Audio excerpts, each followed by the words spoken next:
Tell you about our three speakers here, and then they're going to talk one by one with their presentations or pictures or whatever they have to put up there, and then we'll be asking them some questions.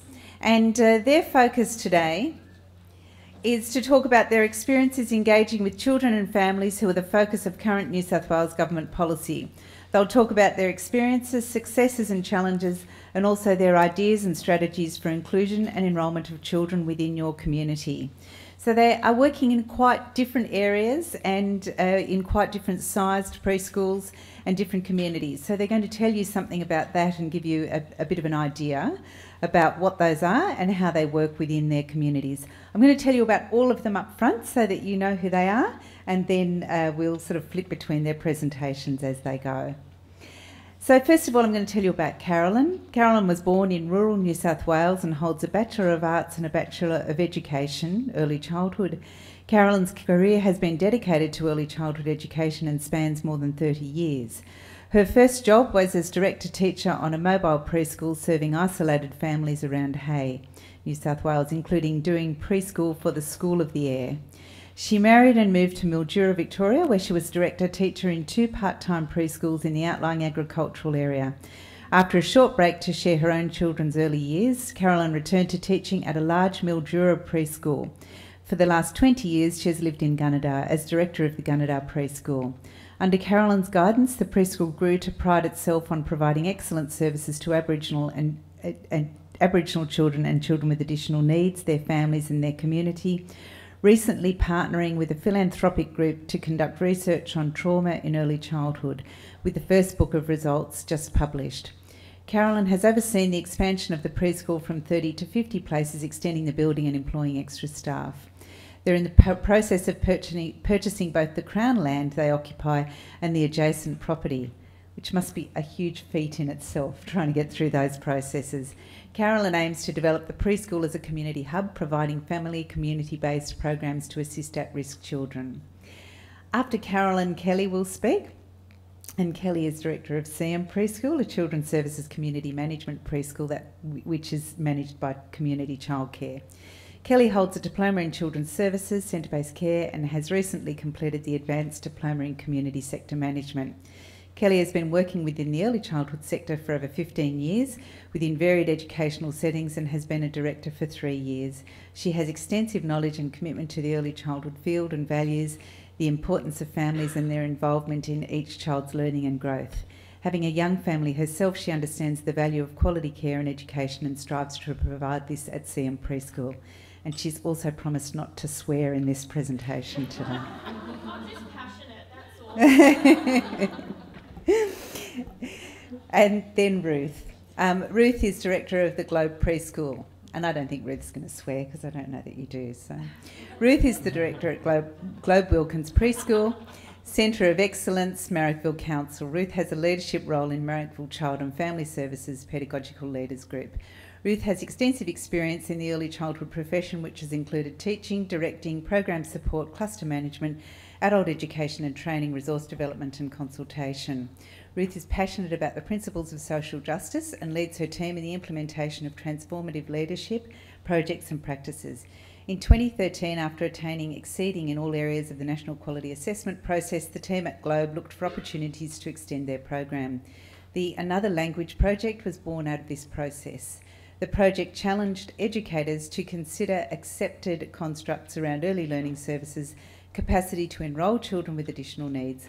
We can't take any more children because it won't be fair to the other children. It's not safe. The team flipped this unspoken construct around and asked what's fair about that and why are families with children experiencing disability missing out on preschool. Ruth will share the understandings and outcomes of the Another Language project in this session. So could you join me in welcoming our 3 presenters this morning?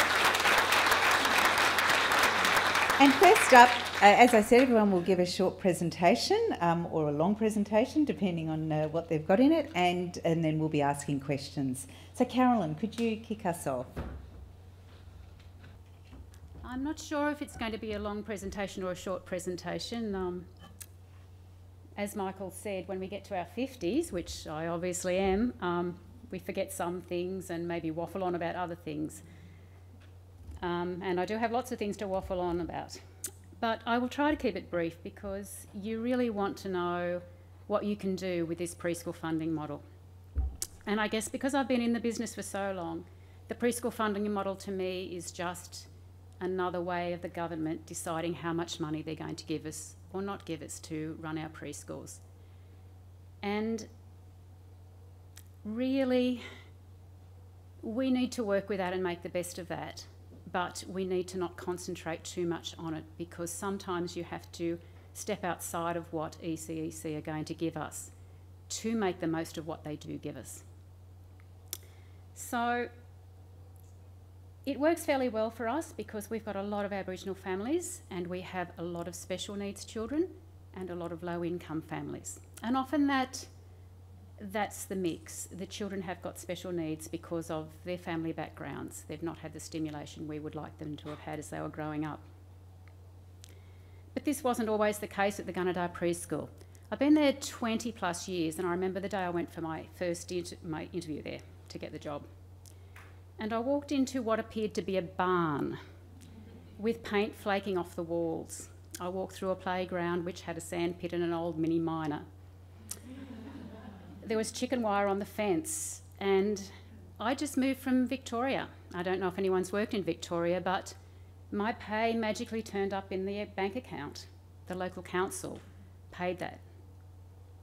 There was never any worry about who was going to pay you. And we had great resources. The children paid a minimal fee to attend. And when I walked into the Gunnedah Preschool, I thought, maybe I don't want to work here. But I'm a preschool director like a lot of you. And what are we? We're super women, so we don't give up. We never say die. So the first thing you do is say, well, how can I fix this situation? There was a funding freeze.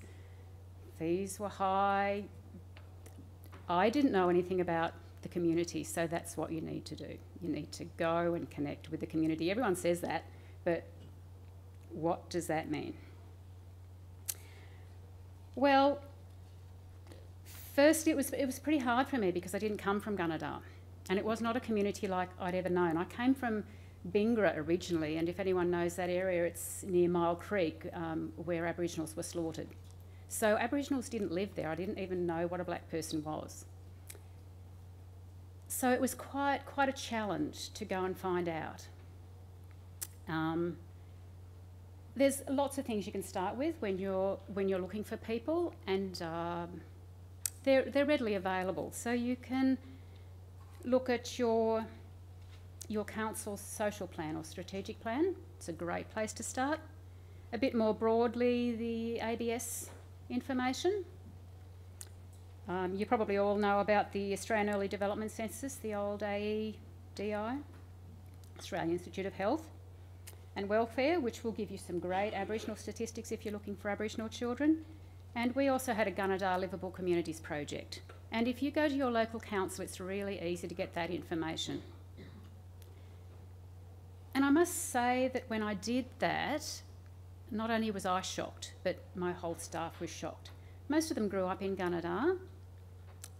They thought they knew their community, but they really didn't. Often you live within the confines of your culture, as Michael was saying, and you don't know what else is out there. And what we found was there were a lot of Aboriginal families.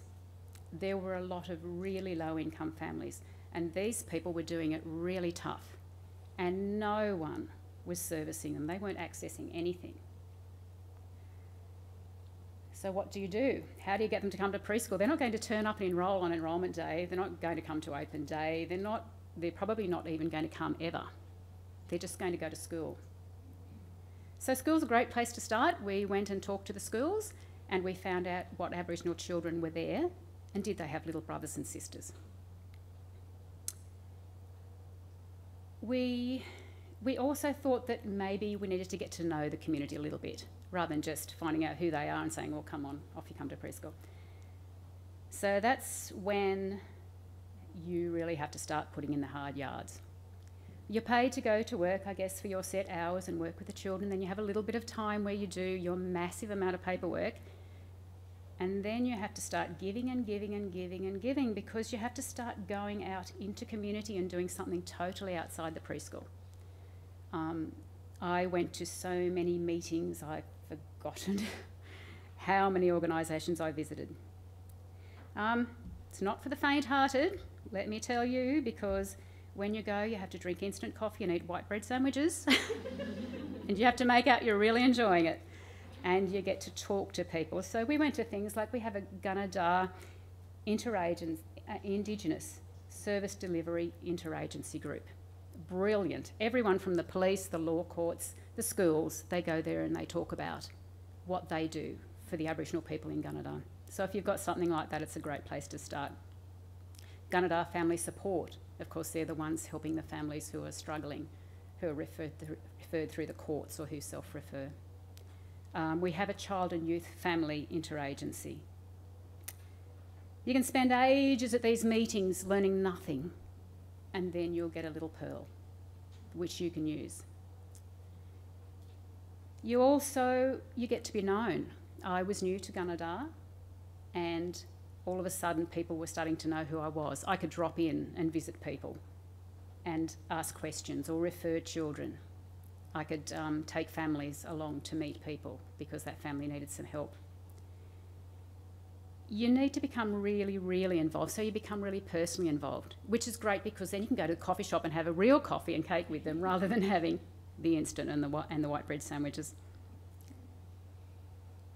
And then I took it even further.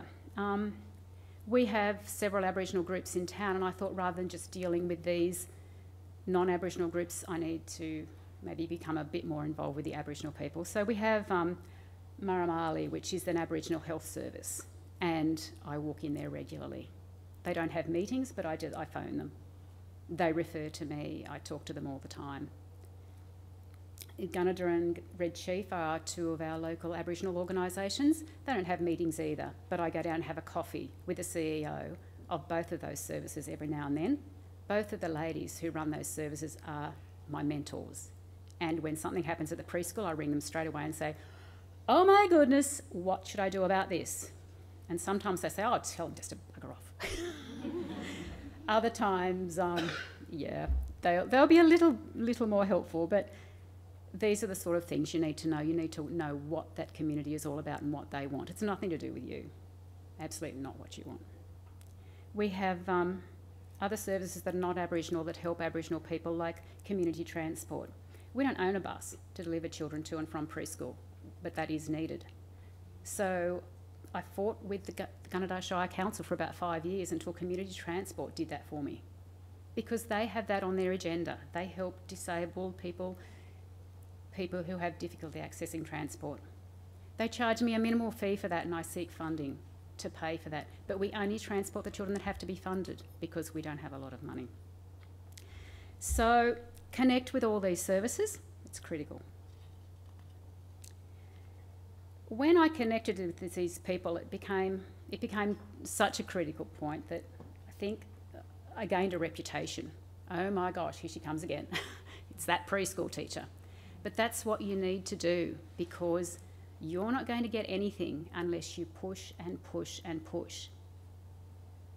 So don't ever give up. Those people that I've spent all that time with now, they do the hard work for me. I've been there 20 years. They all know me. They advertise for us. They refer people to us. They give us all the support we need because they know we're a reputable service. They know we want to help, and they know we will do whatever it takes. Surround yourself with committed staff so that the people that come to you know that their best interests are at heart. I get a little bit concerned sometimes that people talk about, having Aboriginal staff, have Aboriginal resources, have a program in place. It's not necessarily what it's about. You have to have staff that the parents who come to the centre care about them. Whether they're Aboriginal or not, it doesn't matter. It's good to have Aboriginal staff, I'm not saying it's not, but if you've got good non-Indigenous staff, they'll be worth every penny you pay them, and you should pay them over the award. One of the Aboriginal women I work with said to me, she's a coconut, which means she's black on the outside but she's white on the inside. You've probably heard that term. And she used to refer to me as the opposite. She said, I think maybe you're white on the outside and black on the inside. And that's the way you've got to think, because it's a whole other world. It's not your world, and you need to be a part of it and understand it. One of the most important things I ever did was seek funding outside of the EC funding. It wasn't EC back then, but it just wasn't enough. So look about, keep going to meetings, keep networking. I've met people in Canberra, I've met people all around the place in Sydney who can provide funding which is outside of preschool funding. So we have things that you would all know like SRA and COAG, your SCAN funding, your ISP funding. All of those things add a little bit of extra money so that you can provide really good services. But what that does is that gives you a lot of work to do on top of what you already do. And I needed to get myself off the floor. I could not work on the floor and then work another day off the floor, doing all the meetings, all the networking, all the funding. So somehow you have to get enough money and you have to get yourself off the floor to have time to do this work. It doesn't come easily.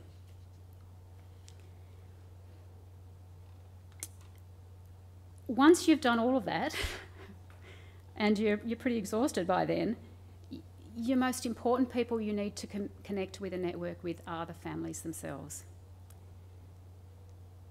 We found that we almost had to be like a mother to people. We had to be part of their family. One of the best things that ever happened to me was a woman turned up with an ECI worker, early childhood intervention worker, because her elder child needed speech and wanted preschool. She did not want to have a bar of us. It was one of the first Aboriginal mums I ever had. She didn't want to have her child doing speech. And she was quite young, and their family was a little bit of a mess. But I took that woman on board and did things, you go right outside what you're used to doing. I went to the doctor with her, we got a paediatric referral, went to the paediatrician with them.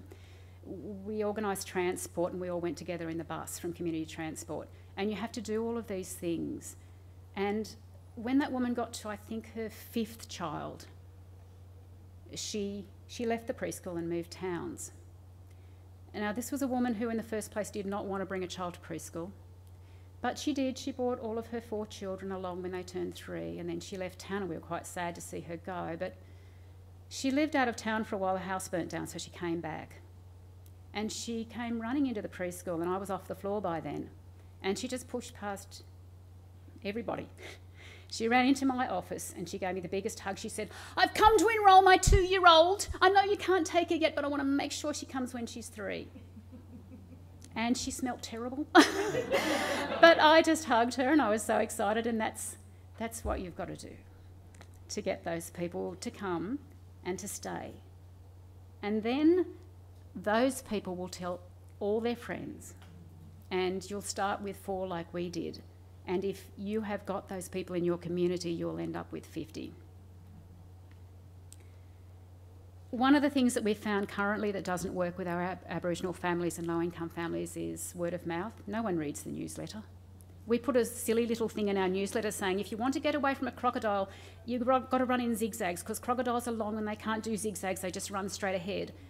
And, you know, one person came and said, what was that nonsense in the newsletter? We've got 100 families. So we very cautiously set up social media. We were quite scared about what people would say, because these people are very oppressed and they can be very rude and very insulting and very demanding. That's just, we understand that, and we're very gentle with them. But you've got to be ready for that. You've got to be ready to cop the flak when they don't come out to catch the bus and the bus leaves without them and they ring you up and call you every name under the sun. They've had a tough life and they struggle with things, and they're going to take it out on you. So what we did, we employed someone to set up social media for us. We even set up a Facebook page. We employ someone to manage that. Luckily, it's my daughter who's a freelance graphic designer, and she does it really cheaply, and she's grown up with Aboriginal families in preschool, so she does it really well. That is the best thing we have ever done. I can't recommend that enough. The feedback we get, the parents that hit our Facebook page, you know, we're locking the gate today because such and such is happening, we've got no power today, the bus is not running. It's brilliant. And your families, we even put up, we're changing our philosophy. What did you like about our preschool? And they commented. We put things up on the wall all the time. We've got a comments book. No one ever writes anything in that. So, yeah, be brave. We do a lot of things outside the square, and I think you need to do that to keep the families happy and to keep them coming and to keep them recommending you. We open long hours. We do 8 till 5. Our preschool programming is 8:30 till 4, but we do after school care. We transport children when they need it. We transport families if they need to go to appointments. We make appointments for them. We go with them if they need it. We keep fees low and easy to understand. We do Centrelink payments. We do direct deposits, anything that makes it easy for them. We provide healthy food. We do fruit and vegetable platters. The kids grow it in their veggie garden, or we buy it from the local fruit shop. We provide stuff, free stuff, hats, T-shirts, drink bottles, lunch boxes, if they need them. We don't ever let a child go without sheets for their beds. We send them home in clothes, though we know they'll never come back, but they might use them at home. We support parents to attend health appointments. We're really into preventative health. It's a bit of a buzzword because that's what they need. We do lots of little extra things, and that's what you get from networking at your meetings. We have Start in Life scholarships, so 10 children are on full educational scholarships for the rest of their life every year. So when 3 of them go to school, I get another 3 to top up. New South Wales Sport and Recreation offer free swimming classes to Aboriginal children. I get 10 of those a year. Every year after that, that child is invited to come back for their free swimming classes, just like the scholarships, it goes on and on. They get Christmas presents. We've linked with a group called Gunawera in Sydney. They're a philanthropic group. As I said, go find where else you can get money. Don't depend on ECEC. They send Christmas gifts for all the children. They send us underwear because the children haven't got underwear sometimes. They send us health packs because the children don't have toothbrushes and they don't clean their teeth. They do staff training. This weekend we're off with Julia to Kempsey. We're doing some training with some international scientists on trauma. A couple of years ago, they sent some research workers to Gunnedah, and they worked with 4 of our children, 2 boys and 2 girls, in how to teach children who are suffering trauma. And if you're working with Aboriginal families, you need to know this stuff. These children can't learn because they've not got the right things going on in their brain, so you need to sort that, and you're in an ideal place to do it. But it takes time and effort. Our book's just been published. Our first book, we're on to a second one at the moment with that research project. So, what I'm saying, it's a long, hard road. There's no easy way. You're going to work your tail off. You're going to drink a lot of red wine, eat a lot of chocolate. It's not just about the easy things people say, you know, have a bus, have Aboriginal staff, have the right planning and resources. It's about putting in the hard yards. It's working outside the square, be flexible, be responsive. You need to listen and be involved with your parents. You need to give them what they want, not what you want to give them and what you know they need as a teacher. It's about copying some abuse. It's about being happy and confident, because in the end, you can't let yourself come down, which sometimes it does. I think I said to Lisa when she came to do the video, sometimes I feel depressed, but you can't let that get to you. It's about going to your families and staying with them. So it's about walking together. And people say that, but it's true. It really is true. But once you've done it, those families are going to be your best asset. They're going to advertise for you, and you won't need to advertise ever again. Won't need the local paper, won't need anything, because you're it. Thank you very much.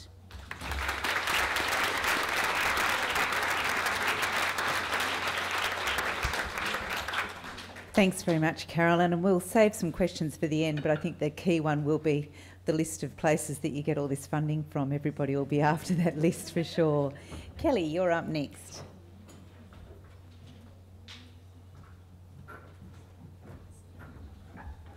Which one's the old one? This one? Oh, it's in there? Mm-hmm. This one? Yep.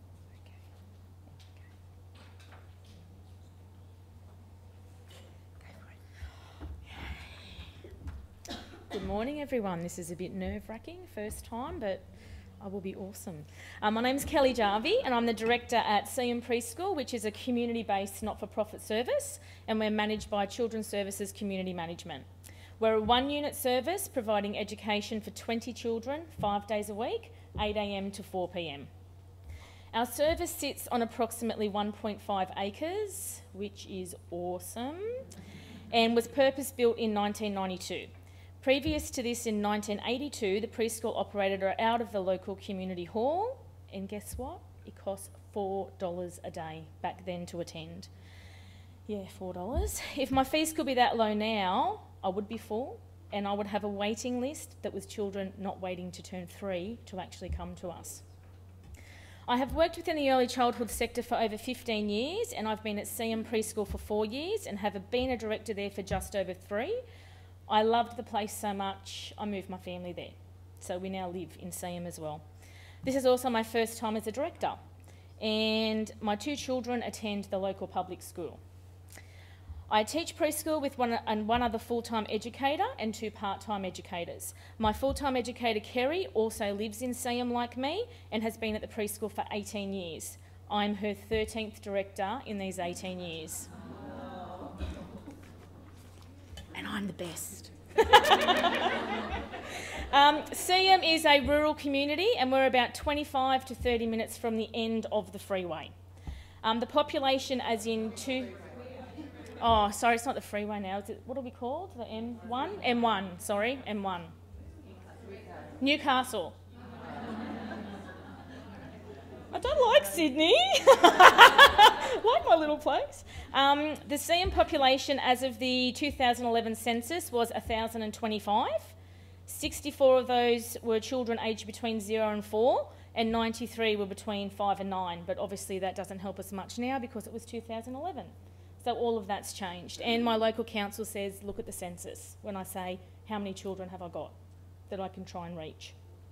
Within the Siem community, we have a public school, and they educate between 220 to 50 children, a community hall, a local corner shop, which will always be Mick's shop, even though he doesn't own it anymore, a doctor's surgery, and a rural fire service, and the rural fire service is next door to us, which is awesome. We do not have any public transport whatsoever, but we are visited by the Port Stephens Mobile Library.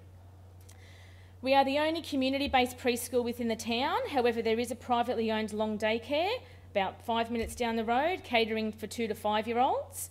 Originally, this service started off as a preschool as well, but because they were never full, they changed to take on 2-year-old children, changing them to a long daycare, which now we get CCB and 50% rebate. So sadly, it's become our competition. Currently, my preschool is not full. The long daycare down the road is not full, and the surrounding services have actually had to drop staff because they also are not full. The school has also reduced numbers, and that's resulting in smaller staffing for them as well. So they've had to put staff off as well because they haven't got the numbers in the school to keep them on.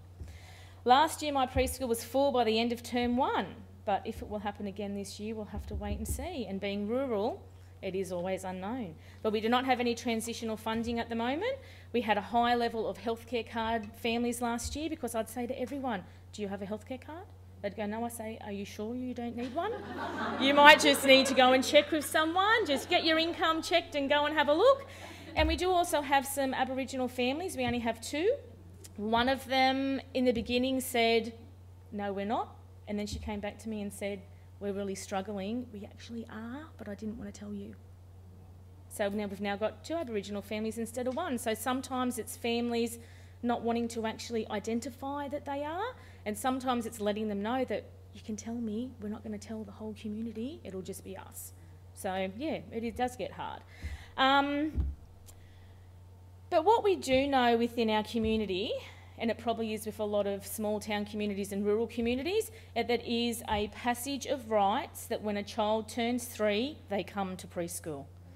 Most of our children who are 3 spend their first day of being 3 with us. It's embedded in the community. It's like, they're here, you can have them, and off I go. It's like, yeah, and it's awesome. It's just how it is. So what do? We actively would never, ever refuse education to a child who was 3 years old. And if we did, we sure wouldn't be operating for 5 days a week because we would not have the numbers. So it is sad that with the loss of funding, many of our 3-year-old families cannot afford the amount of days they would like their child to come to us because their fees are higher cost and they can't afford it. So it is sad for our community. During my time at CM Preschool, it's extremely obvious what an important role the community plays for us and what role we play for them. At an in-service I attended, there was a slide that said, it takes a community to raise a child. And I thought, I can't tell you what I thought, because I did promise Leanne I wouldn't swear. So I've turned it to holy quacking ducks. That is so true for us. I went back to preschool, I discussed it with the educators there, and it is now in our philosophy, and it's something we deeply believe in, especially for where we are. And you know how sometimes you already know it, but when you go somewhere and you read it or you see it or someone makes a comment and you think, oh crap, how did we not already see that? And that was one of those moments for me. Being a small community, I do believe there is a greater importance on the education we provide, the how, the why, the when and the where. As many of you will also know, living within a small town, there can be positives and there can be negatives with it as well. A huge factor within our preschool is confidentiality. What you say to one parent in the morning, every other parent in the whole service can know by that afternoon. So never, ever fart in front of a child. I love that. We are also so blessed and thankful that we do have many community organisations and members that are willing to come and help us and spend time with us and the children and the preschool. I will say, and I'm not meaning that I am awesome or anything, but it has taken a lot of hard work and a lot of networking from me to get to the point we're at and to get our reputation up to where it is. So I have got slides because I'm a bit of a visual person, so I do want to show you how we bring it all together and what we look like. I promise I won't take too long. So here are my staff, Kerry, Camille and Dana, who all work at the preschool. That's an outside look of our preschool. Here's some environment shots. Dry River Creek bed. We have a bike track, massively huge sand pit. Easels outside. You can see our little bridge down the back where the kids can just play. They go through our Dry River Creek bed, paint the rocks, tip the rocks. We find creatures which I then take home and feed our kookaburras. They all know that. Those little worms, not the worms, but the little bugs, I take them home. Yeah, we have tyres donated and things, bit of risk taking. Can you do that? Will you fall? Just be careful. Laying back, bit of a hammock, lots of area to build, gardens, planting, sandpit play. So it's pretty big. Parent participation for us, like all of you would be, little bits and pieces, or sometimes it's a lot. From coming and cooking traditional dishes from their own cultures, to coming in on Halloween. The children wanted to dress up on Halloween and the parents said, how about I come in and paint faces? We said, that's great. Some children don't want to dress up, but they'll paint their face, and some children, they just don't want to do anything, which is okay. This little boy grows pumpkins. We've had pumpkin soup twice. We've had pumpkin scones. So this year he's back again and he said, I'm going to bring a pumpkin in again. I said, well, we need something new to cook, don't we? What can we cook with your pumpkins? Move for me. There you go. That's my son. He's not that little anymore. But Book Week. The children also wanted to say, can we dress up? I said, okay, let's put it into Book Week. We'll dress up. At the same time, let's make it Grandparents' Week. So the grandparents came in every afternoon, if they were able to, read to the children, played in our preschool, actually saw what they did and what we do. And that was awesome to get that bit of community involvement happening. Our local public school, that's one of our little ex-students, we go on excursions to the school for Healthy Harold. We go to their concert every second year that they hold. I've gone down and been invited to their Harmony Day, and currently the kindergarten has asked me to go in for an hour every week to be a part of their maths program. So I can be a part of with the children who know me and other children, because we are the main feeder preschool for the school. We had, I think we lost 24 or 25 children last year, and 22 of them went to this school. So that was a huge amount. The year before was 16 to 18. So we are the biggest feeding preschool in the area for them. Yeah, so that's a thing that's starting to happen. I'm actually getting involved with them a lot more. We're getting involved with them a lot more. We want to go to the library and get read a book, and we're going to start going and buying some things from the canteen, getting to know that environment a bit more. They have an awesome program at the end of the year where the students do go for 5 weeks in a row for a couple of hours, meet the teachers, meet the environment. So that's already happening, and it's already embedded in the community as well. This is Dorothy, our postie.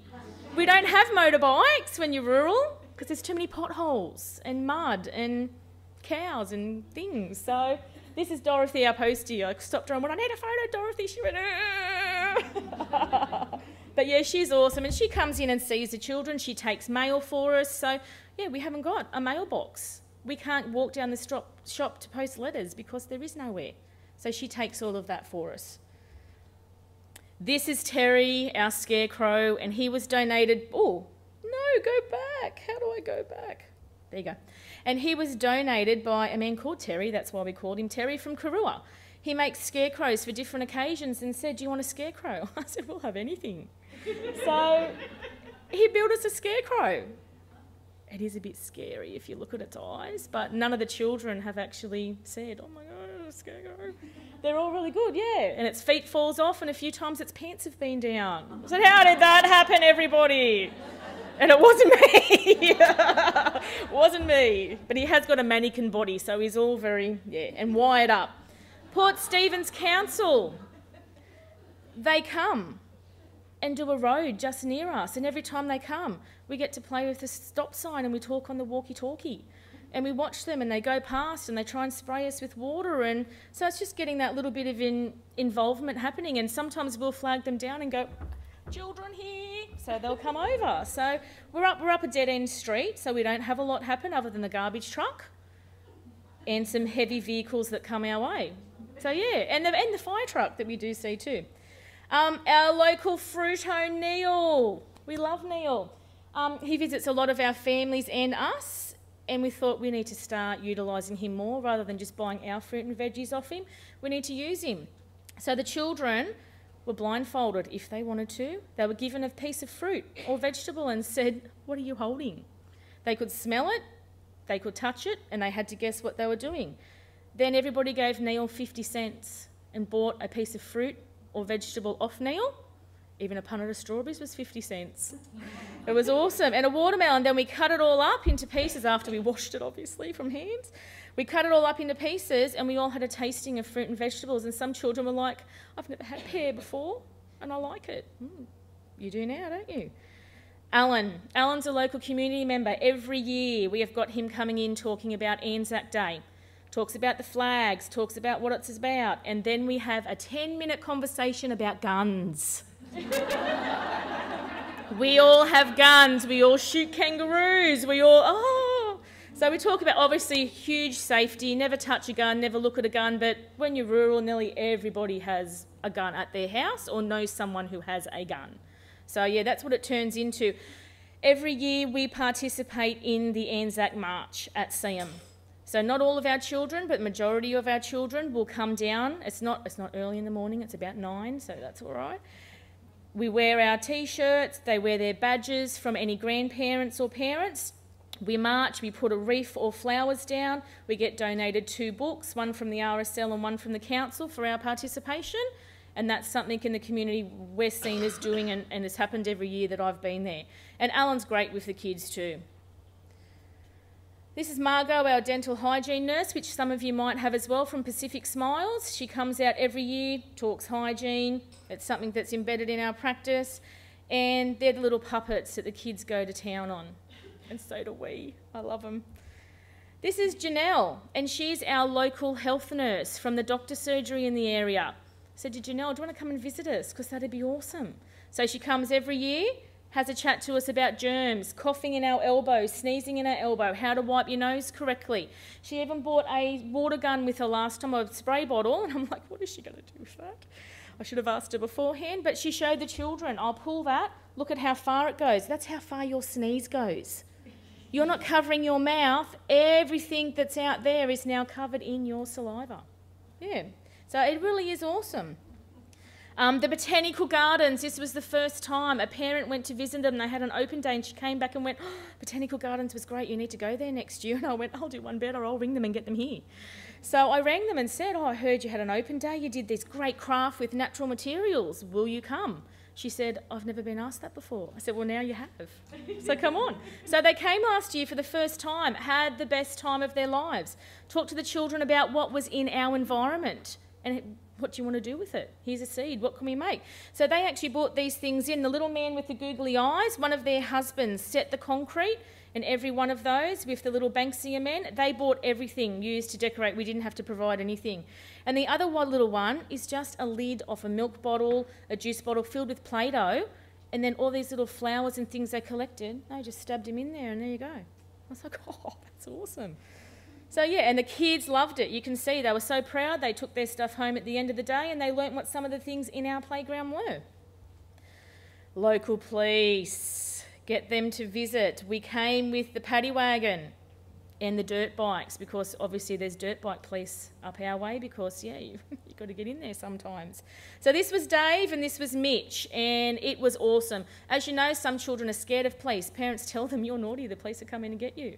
So some of these children sat there going, oh, God, I'm going to go. And then I said, hop in the paddy wagon. But they were awesome.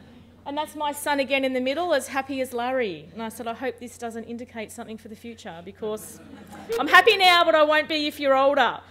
But and they loved it. And, of course, that's me on the motorbike because what educator will not have a turn? We all did, all of us and the parents who were there on the day, everybody sat on that dirt bike and had a photo. And the vest as well. How do they protect their bodies? They wear the vest. So each child got to hold the vest and it was heavy. They actually had to have 2 children to hold it and sometimes Mitch had to help hold it because it was that heavy the kids couldn't hold it up. Hunter River High Aboriginal students. This was my baby last year and something I'm so proud of. Trying to get that Indigenous into my service when there isn't really anything in your community. Went to Harmony Day at the local school. And Brooke, the gentleman playing the didgeridoo, he was sitting playing his didgeridoo and I'm thinking, oh, I know him. Then they finished their performance and he's standing, I'm looking at him and he's looking at me and I'm thinking, oh, this is getting a bit funny. Went to school with him. But he had a different last name back then, so I'm thinking, hold on. So there you go. I said, what are you doing, Brooke? He said, oh, I'm the Aboriginal Liaison Officer at Hunter River High. I went, do you want to come and see me? So after terms and terms of liaising and getting it happening, we came one of their 2 pilot services for them to come out and visit the preschool. So they came out, traditional dress, we did dancing, we did songs, we did the traditional Tiddalik story because what we know that it all is actually isn't how the story goes. And Tiddalik is only about an hour away from us, the actual stone Tiddalik, which is the correct story, we can go and have a look at about an hour away up Cessnock Way. So he was absolutely awesome. And this was Auntie Lynn, one of the elders, which is not from our area, it's from the Raymond Terrace area, but she came with them. And their local language, well, they're the Warramai clan, and their local language is Kitang. And they started to teach the children on the last couple of visits a couple of the Kitang language. But they weren't able to let us video it so we could say it correctly. There's actually a lot of laws at the moment around that language, and we have to get a gentleman to come out to us and teach us correctly and have his permission to do so. So sometimes it is a bit hard to get that started, but we could write down and pronounce ourselves to use again, but we actually, couldn't video them saying or using the words while they were there. So some things you do have to be mindful of, and lucky I did ask him to. He probably would have stopped me anyway, but that's what he said, no, I can't let you do that. I haven't got permission. So yeah, that was a bit, but that was my baby last year and I was so excited. So now we're trying to get the girl troop to come out and they will focus on body painting and art and craft as well as dance. So hopefully that will happen for us. A neighbour, Maureen, walked past one day, do you want a bag of lemons? I said, yeah, we'll have a bag of lemons. We take anything, Maureen. So she came out with a bag of lemons. I said to the kids, what can we do with lemons? What are we going to do? Lemonade. So everybody had a go at juicing the lemons, and we made lemonade, and anybody who wanted to taste it could taste it. Like the pumpkin soup. Some children had 3 or 4 cups, but I don't like pumpkin soup, but I want more. Russell, here's our mobile library I was talking about, because we don't have public transport. If you can't get there, how do you go to the library? So Russell comes to us every 4th Thursday, and we do borrow books just for the preschool, not for the individual children. But in the afternoon, he is down next to the local town hall, so parents can go and visit. So every 4th Thursday, he reads 2 books for the children. If it's pouring down rain, he'll come into preschool and read in the preschool with us. He can bring a load of books in for us, or one of us will race out if we've got the ratios, and we'll get a heap of books off him to carry us through for the next 4 weeks. But it's a really good community thing. Our Rural Fire Brigade, which is next door, as I said before, they come every year. So we talk about drop, roll, but also, what do they look like when they come dressed up? A lot of children don't know that. And they turn up with their breathing apparatus and that on, and they say a lot of kids freak out and hide, and they cannot find them. So this is a huge thing for us as well, to let the children know, don't hide, they're here to help you. And obviously matches and lighters. Rural area, we have a lot of fires happening. Everybody in the cold weather, you sit around your backyard around the bonfire having a drink on the weekend. These kids are allowed to light the fires. They're allowed to help out. So just doing that training with them as well, to say, never touch them if mum and dad aren't there. You know, never, you always have to have an adult, because I can't say don't do it, because a lot of families let their child do it. So we just have to make sure we cover the safety aspect of it as well. Solo Waste comes and visits us every year, says to the children, recycling, non-recycling. We've got the bins obviously in preschool, which is recycling only and not. And you are amazed what things some of the children, can we recycle a pizza box? Some councils yes, some councils no. Depends on where you live. So, and the children know that. Clarencetown Vet also comes and visits us every year, brings her dog, brings her stethoscope, everybody has a turn. And it's not always a dog, sometimes it's a rabbit, sometimes it's guinea pigs, 2 times it's been 2 puppies. Love puppies. So yeah, so that's really good as well. Borel Quarry, you can see the water tank there. They donated and hooked up the water tank for us, and also gave us some new grass as well. And that was just through a family connection. The dad was the manager of the quarry. And I said, what can you do for us? He said, what do you want? I want a lot of things, but what can you do? So yeah, so he did that for us. And we've also got Hanson Quarry coming out. The little grass section you can see off the corner there, they're going to put a roundabout in for us. Because it's undercover, the grass is dying. So they're putting a roundabout in for us for the children to ride their bikes around, and then we'll have gardens and specific little play areas in each corner, some succulents, a dinosaur area, yeah, stuff like that. And these are some of our regular visitors we always have at preschool. So we have our king parrot, who always comes and lands on one of the teachers for food, or sometimes if you leave the back door open, he'll be on the table. And he'll make a noise, they go, Kelly, the king parrot's in here! Oh yeah, here we go again. And that was Jess, one of my past employees, who's terrified of birds. And it landed on her and she's, Kelly! I went, you'll be right, I'll get you some seed. So she conquered her fear that day. Rainbow lorikeets, the children hand feed. We have apple cores. We do have to be careful. Sometimes they will come to the table if the child's talking and just start eating the apple out of their hand. So we do need to be mindful of that. Always some sort of poo. Always some sort of poo. And this day, it was actually a koala, which was up the tree right next to our eating area. We even Google searched, what does possum poo look like? Got pictures, what do you think, which one is it, guys? And one of the educators looked up and went, it's a koala. So I think a little bit of wee could have come out because I was that excited.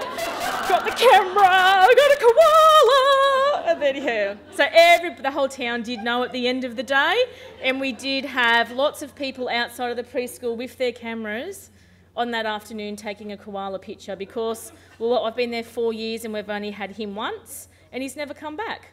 But he was beautiful. And our kookaburra, he would go on the monkey bars, and all the children, we could lift them up one at a time and they could pat him. But we haven't seen him again either. But we talk about that too. Maybe he's alive, maybe he's gone to live somewhere else, or maybe he is dead because things die, especially out in the country. All the kids know that, things die. They see them on the side of the road, they kill them with their guns. But yeah, they, you know, and that's the cycle of life for them. Live in the country, that's what happens. And that's it, I'm done.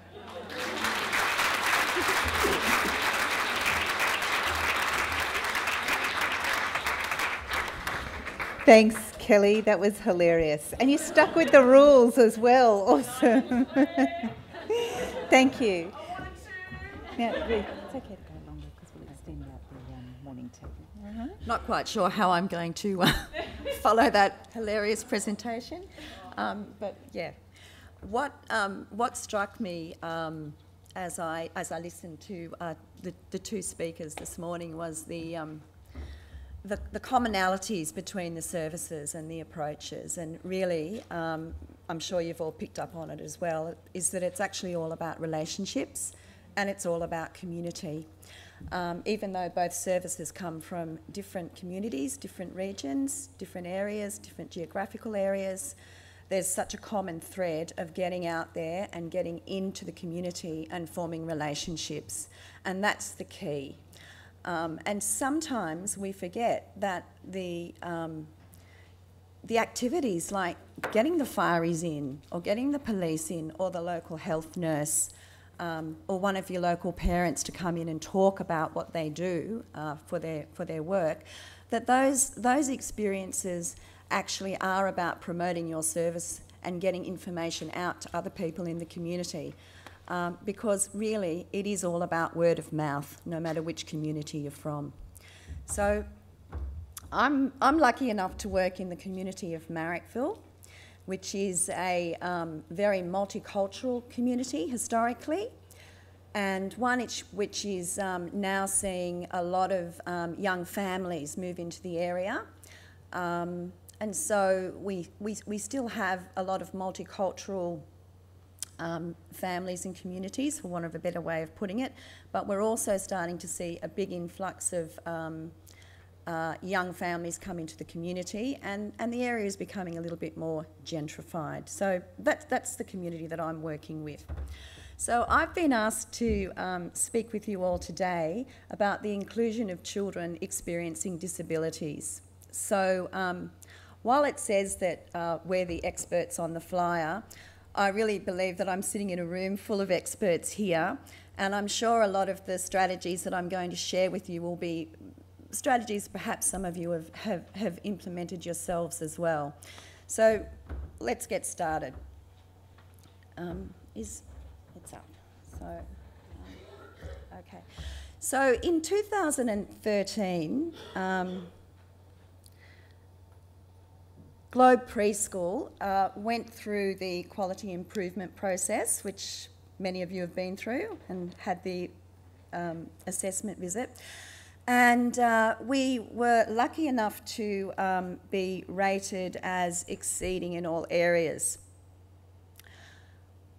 Post that discussion, post that outcome, our team sat down and wanted to think about what is it that we could be doing better? Where are the gaps in our community? What is it that we could be doing better? Where is the disadvantage? Where are the equity issues? And we very much started together with the team and had a team conversation around those issues. And let me tell you, I've got a fantastic team, and there's a member sitting down at that table down there, Marcia, and she can vouch for me. None of them are short of a viewpoint, which is absolutely fabulous and absolutely the way that we want it. So what we came up with was, how many children experiencing disability do we have in our service? So we'd always had a commitment to having children with experiencing disability in our service, but we were aware of the fact that we had a process in place that when we were approached by families, that we would all sit down and we would look at what was happening in the service and have these discussions around, are we actually going to be able to cater for this family's needs and this child's needs? So we reflected on that, and we wanted to ask ourselves, why is that so? Why is it that you hear in communities, you hear in children's services staff meetings and around the trap, folks saying things like, oh, we've already got 2 children with disabilities, we can't really cater for any more. And we thought, well, what would it be like if somebody actually said, we can't take any children without 2 legs, we can't take anybody who speaks English, we can't take anybody who speaks Arabic. And we started to put ourselves into the shoes of families experiencing disability. We started to ask our questions, how can we be more inclusive? What can we do to support equal opportunity and access for all children? And if the truth be known, we really need to be honest about these constructs that we have and these conversations that we have, and we need to be really ready to reflect upon them as a team, to really investigate within your service what your attitudes actually are. So the Another Language project was born from these conversations.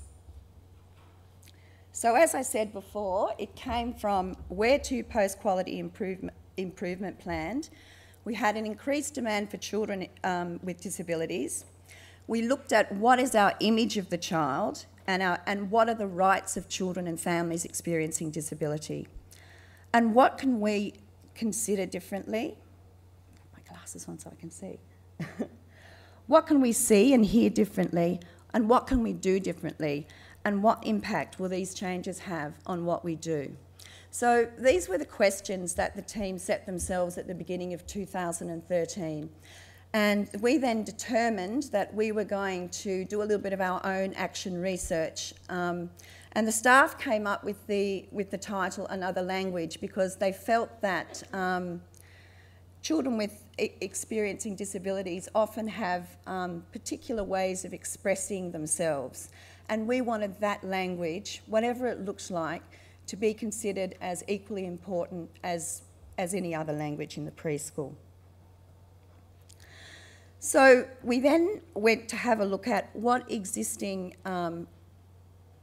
policies and theories and ideas, what existing elements are going to impact on our research.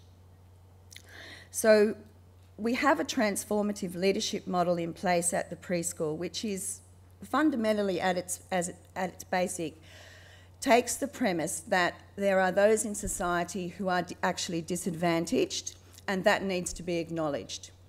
If we don't acknowledge that, we believe that you're in denial. So a transformative leadership model actively seeks out to identify unfair constructs, challenge them, and then deconstruct them. So let me put that into basic language for you. So in terms of the Another Language project, we were going to challenge the construct that you could only have X amount of children with disabilities in your preschool because you can only cater for them. We wanted to challenge the construct that maybe it might be unfair to other children, maybe it might be at the expense of other children. We wanted to challenge the thinking behind those sorts of comments and say, well, how about we just think about what's fair for everybody, and how about we just turn those statements upside down? So in doing that, we were applying a transformative leadership approach to our research. We asked questions of the family. So we really wanted to find out what is the family's experience, what can other professionals have to offer, and how can we best support our families? What sorts of knowledge and information will we need, and what sort of practical strategies and interactions will we be implementing? Now at Globe, we have, it's a 50-place preschool, and we have, I think, what's considered a fairly innovative approach to the program. We have 3 rooms. We have an art studio, a construction room, and a dining room. And we do have a routine, but the children very much flow between the 3 rooms and move in and out of the space. And we also have a beautiful garden that, yes, has kookaburras and rainbow lorikeets as well, even in Marrickville. And so we wanted to consider, how does this type of program how do children experiencing disability experience this type of program? How are they navigating themselves through the program? While we're really into our philosophy and really into the rights of the child and a creative arts program, an inclusive program, do we really need to look at the learning styles of these individual children and make some changes to our program or develop our program even further? These were some of the questions that we asked ourselves. So basically we were trying to move on past notions of safety and protection towards educational goals, engagement in the program, and once again, the importance of relationships. So this slide just shows where the Another Language project sits within our transformative leadership approach. So, as been identified here today, there are disadvantaged groups in society, and let's just hear some examples from you guys. Which groups do you identify as being disadvantaged? Refugees, yep. Sorry? Low-income families, yep. Any minority group, yep. Yep, yep. Children and families experiencing disabilities, yep. Mental health, vulnerable families with vulnerabilities, yep. And there's one big one that we've been speaking about today. Aboriginal and Torres Strait Islander families are probably one of the most disadvantaged groups. So at Globe we have various leadership projects that are addressing, attempting to address and take an activist role in leadership around some of those different disadvantaged groups. And so our Another Language project sits as part of that. This transformative leadership approach that we have in action at Globe is about working with each other and working with the community. It's about empowering our educators to be involved in leadership roles, and it's about empowering our families to be involved in leadership roles and working with the community. So it's seeing leadership in a completely different way to, let's say, for example, myself as being the leader of the preschool. It's about using leadership as a powerful tool of activism to create change in your community and to create a better world where people are compassionate and interested in a peaceful society. So that's the big picture. So let's get back to the Another Language project. So what did it actually look like and how did it actually unfold? So in term one, we made the team agreement to progress the Another Language project. And can I just say that it wasn't as if we never had children experiencing disability at the preschool before and we didn't have any of these strategies in place. This was about reflective practice. It was about action research, so we could actually really start to collect our own data and start to really have a focus during this year on what we were actually doing and where the gaps were. Straight away, we could see out of the 50 children that were at the preschool, we might have had, I think, 5 children. During the year, we increased, I think, to a maximum of about 8 or 9 children experiencing disability. But straight away, doesn't that say something to you? I mean, I guess it depends how many children you have on your waiting list that aren't present with disability in your service.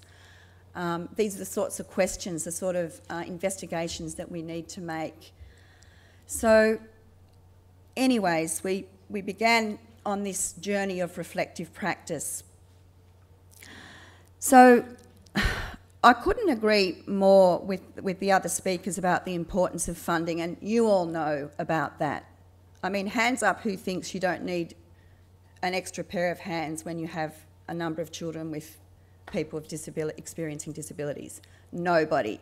Regardless of what funding models are in place, we do need to acknowledge that working with children experiencing disabilities often means we need an extra pair of hands to reduce ratios so we can implement our program. So let's just accept that, and accept that that is going to be an ongoing fight as you as champions of the rights of children take on, I'm sure, in your everyday work. So really important to be up with the funding, really important to be keeping the paperwork up to date, as I'm sure I'm preaching to the converted here about that, but we need to get the money coming in. I think probably one good thing about the preschool disability funding or new model is that there doesn't seem to be the stringent time frames for putting the applications in that there were for SCAN and ISP funding. Did that used to drive anybody else nuts? Yeah, because you know, children just don't all of a sudden appear at a particular time of year. So I guess that's a positive thing that we can now apply throughout the year. I don't know about you, but I'm still yet to see how that funding model is going to unfold. But let's try and identify the positives and go with that. But yes, I think there'd be definitely agreement in the room, the importance of being there and getting those funding applications in and staying on top of it. You have to make it a priority. But I guess what happened through this process was that the other educators at the service began to find out more about the funding process, more about the funding application, and there were a couple of educators that started to learn more about how that worked and were more involved in developing those applications. So once again, that's good leadership. That's around sharing knowledge and developing expertise within your team. So we started off because we had around about, I think, was it 8 or 9 children that year, Marcia? Yeah. And so because it was, you know, I think we were used to having between 2 or 3 or 4 children, but 8 or 9 was a new number for us. And when we started off, we were a little bit more guarded, and staff were sort of, you know, thinking, well, what we'll do is we'll have Marcia will shadow this child, Carol will shadow this child, Leanne will be with that child. These, you know, and so we had this very, very tightly organised script, if you like, or routine of how we were going to sort of engage with all these children, and the whole group of children indeed.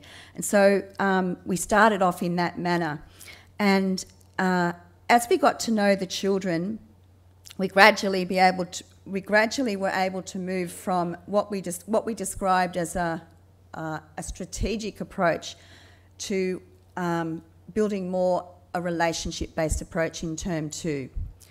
So these terms at the top, strategic, relation, strengths and mindfulness, they were the terms that we actually applied to our journey on reflection at the end of it. In term 2, we started to engage in a lot more professional development. We developed resources. We had on-the-job training from Pathways. Anybody use Pathways? No? Pathways are a early intervention support organisation based in Marrickville. And so we developed a relationship with them, and we had a speechie who would come in and sit with the staff during staff meetings and support them with the use of Prolo Go or visual cues and those sorts of things. And also she would come into the centre and work with various children and demonstrate how to use those tools. So that was all about building up the staff's expertise and the staff's communication skills with children using other languages, different languages, in terms of disability. So whether it was sign language or using visual cues, etc. What else did we do? Oh, we introduced a lot more technology into the program, and we became a lot more skilled at using sensory resources. We had a lot more soft furnishing, soft fabric, sensory toys and those sorts of things throughout the preschool. In term 3, I don't know if you remember in 2013, but we got all those lovely scan resources that got delivered to us, yay.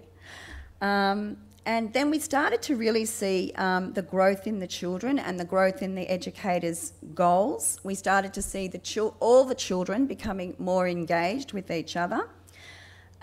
We saw the external professional support was really well established at the preschool. We were involved in linking families to a range of different support services through individual meetings with families. What else did we do? Oh, and we were also lucky enough to have a student, Rose, who was at the preschool doing her Masters in Education. So she was doing this fabulous project around drama. And as part of the transformative leadership approach, we had a discussion with her and said, well, hey, let's link this into our Another Language project. And she was able to do that. And so she did this fabulous research project around drama, and included a few of the children experiencing disability within that project.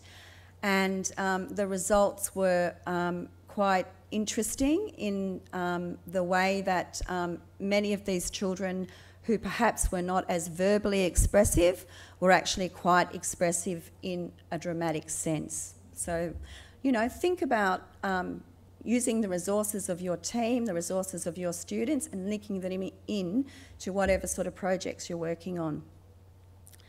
Let's see, where are we up to? We were also contacted by Kerry Staples from University of Western Sydney, who just happened to be doing some research into working, into staff working with children experiencing disabilities as well. And so that was another great community connection. Then in term 4, we were able to move to what we felt was more a stage of mindfulness, where everything was sort of consolidated together, and we were able to actually really enact what we were doing in a very mindful and smooth transitional sort of way. Whereas in term 4, we're all a little bit sort of hesitant about, oh, who's going to work with this child, who's going to work with that child. And the team became a lot more confident and understood the needs of the children, and we were able to sort of provide less one-on-one support for many of the children, because they were now really confident, had a really strong sense of belonging and being and becoming. So let's just... So this flowchart will be sorts of elements that you'll be really familiar with: children, environment, resources, families, funding, routines and groups. They're all the different things that we needed to look at, we needed to reflect on, and really ask those questions about what is it that we need to do differently. I'm just mindful of time, so I'll move on a little bit. Now we're just going to have a look at some practical examples of some of the changes that were made to the program.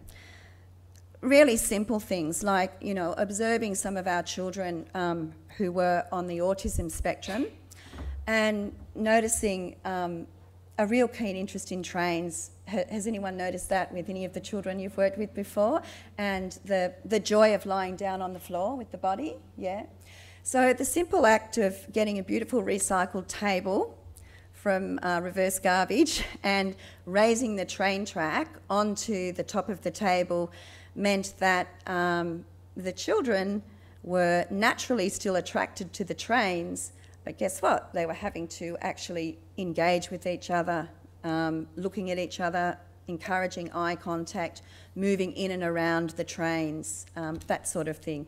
So, you know, no big secret. We're just using the same approach we use with all children, following their interests and thinking about how we're going to extend and create those opportunities to encourage that engagement and that sense of relationships. Hammocks, you know, that the importance of downtime, time for just relaxing, refilling, children to refill their emotional cups, bikes for gross motor, swings, once again, fabulous for children who just get so overwhelmed and just want to have that time out to have a bit of motion, just bringing them back down. Upper body strength. Here you can see one of our children, little Gus, over here, When he first started at the preschool, he had cerebral palsy and a global developmental delay. He couldn't walk. And now you can see him on the monkey vase. Children are amazing. The working with the external professionals was really important to set up a sense of trust, so that if people are going to come into your preschool, that, you know, they respect and understand your program and what you're aiming towards, and that you understand where they're coming from, what their role is. Being open to the expertise of others. So, you know, that's always been a challenge for me, because I've always been one of these, you know, very, what I consider myself to be a creative teacher, and, you know, very resistant to sort of, you know, structure. And so it's very important that I was open to, you know, the idea of using visual cues and visual schedules and things like that. So whatever your bent is, just taking the time to reflect on it and making sure that you're open to, you know, to hearing different perspectives, and that leads us on to multiple perspectives. The more people that we work with, the more people that we encounter, the more perspectives we're able to engage with, and that's fabulous. And it's having that open mind and that willingness to hear those different perspectives that is the key, so that you can reflect on your own practice and implement changes or strengthen what you're already doing.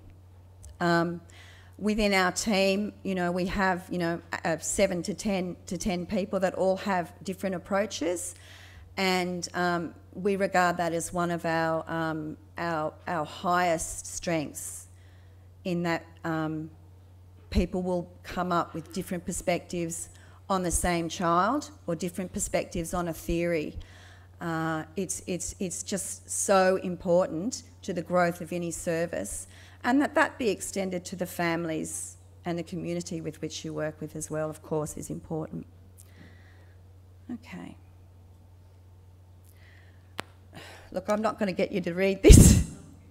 This just shows that we actually incorporated the another language into our term web, so that these sorts of projects that we work on at Globe, our program isn't just limited to the work that we're doing, let's say, for example, around creating a garden in the preschool to develop a sense of well-being, or whatever it might be.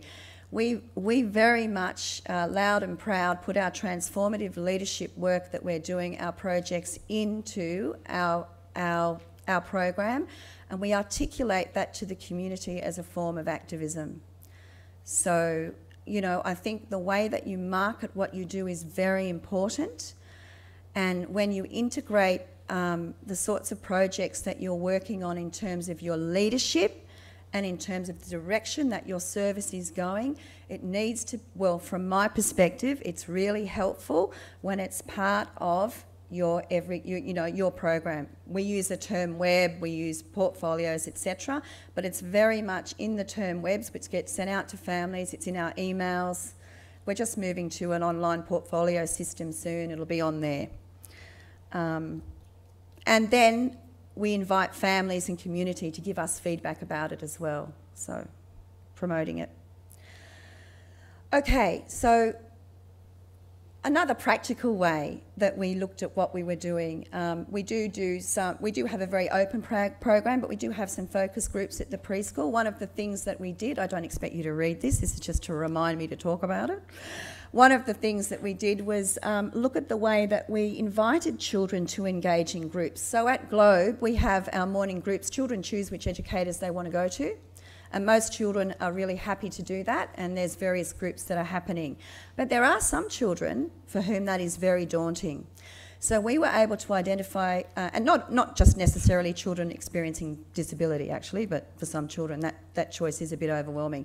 We were able to then identify those kids, figure out which educators they'd fit best into the group, and then organise the group time so that it was welcoming and that it actually encouraged engagement for all children. So we didn't start off our group time expecting everybody to sit there and be still and listen to the teacher. Quite frankly, I never do that anyway, but, you know, different learning styles are fine. So we had a treasure chest that the children would come and they'd open up these treasure chests and they'd all just sit there and they'd start making patterns on the floor. So everybody was able to be engaged in coming to that group time. it was real co-learning. We provided predictability and agency through that, in that we used the visual cues to say this is what happens during the group time, and the children knew what was going to happen. Shame I haven't got any photos of the children creating the patterns together. That's in another slideshow. But what actually happened was, at the beginning of the year, the children very much were working on their own little patterns, and by the end of the year they were creating group patterns together. In fact, one time they initiated a circle around, we had a big round mat, so they initiated a circle around it. And so what naturally happened through that group time, deconstructing the group time into making it one that comes from the children, was that the interactions were really strong between all the children, and that was really empowering for everybody. And then the learning that was happening was documented by the educators working with the children, and indeed by the children. Visual aids, using the visual cues at group time. The treasure chest again. Oh look, we do have one. There's a child creating with the patterns. So, you know, it provided the opportunity for some children to be alongside, some children working together. You know, it's like when you think about guiding behaviour, we've got to build bridges for kids. We've got to make it easy for them. You know, why are you going to do a group time with a kid that finds it really hard to sit still? And, you know, there are ways of creating group opportunities and group learning and co-learning that make it easier for all kids and benefits all of them. We'd have families would join in. Children developed a really strong sense of being, becoming, belonging, and here you can see one child learning to push the wheelbarrow around the preschool. When this child first started at the preschool, he could hardly walk in a straight line without bumping into other children, and could hardly speak. And by the end of term 4, we saw this child with a really strong sense of self, being able to communicate using the GoLo Pro. Do you know that, on the iPads, the visual system? And just having a sense of self. Technology, what do you call these? The pod system with the books. Anyone use those? It's like a GoLo Pro, but it's a book system. If you don't know about it, you might want to find out about it. It's a way that children communicate referring to pictures, similar as GoLo Pro on an iPad. And here you can see the two children holding the books are children for whom those books are their main way of communicating with other children through using pictures. And you can see a number of other children around those children happily engaging, communicating and playing and being together without a teacher in sight, which is our goal. It's all about relationships. Once again, when we looked at what we're doing with children, and you all know about this, is, you know, asking the children what their interests are and then planning group times or projects and investigations from those, and including children experiencing disability in those. That's the Way Back Home project, which looked at some pictures of that, which looked at the children using the story. Has anyone read that, The Way Back Home by Oliver Jeffers? It's a beautiful story, and it tells the story of a little boy and a Martian that meet up on the moon or something.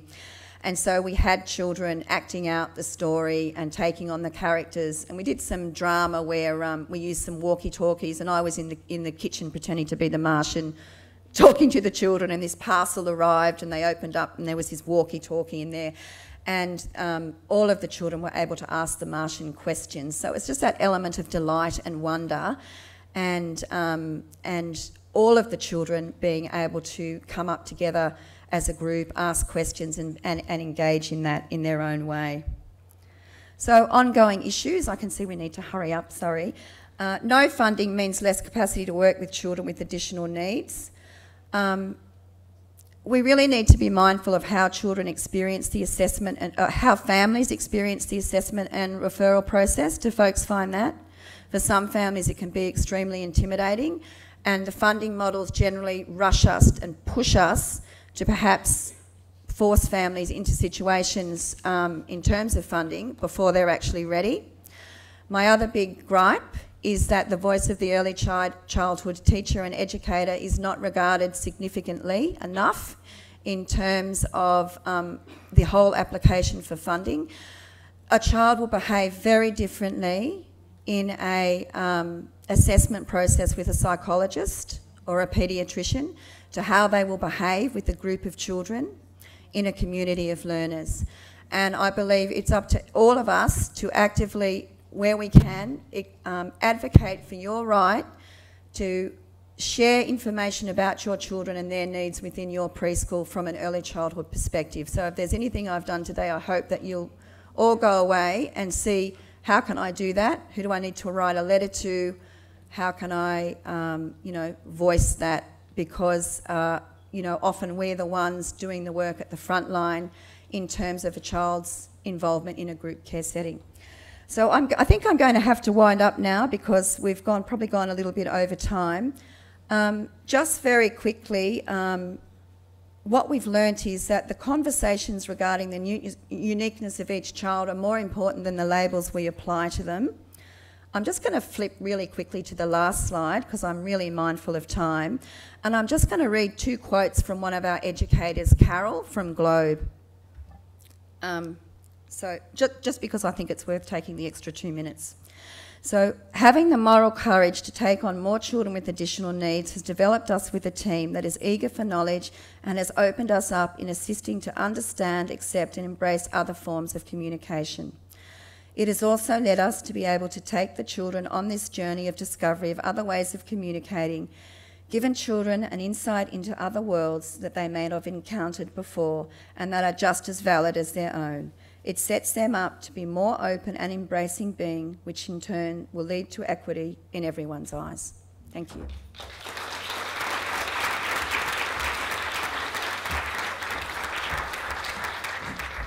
Thank you, Ruth, and thank you to all 3 of our panel members. Ruth said that she didn't like necessarily being called an expert, but that was the reason to bring people who are delivering services in the everyday and who are facing these challenges. So I really appreciate you sharing your insights and your stories today. So one more round of applause for our marvellous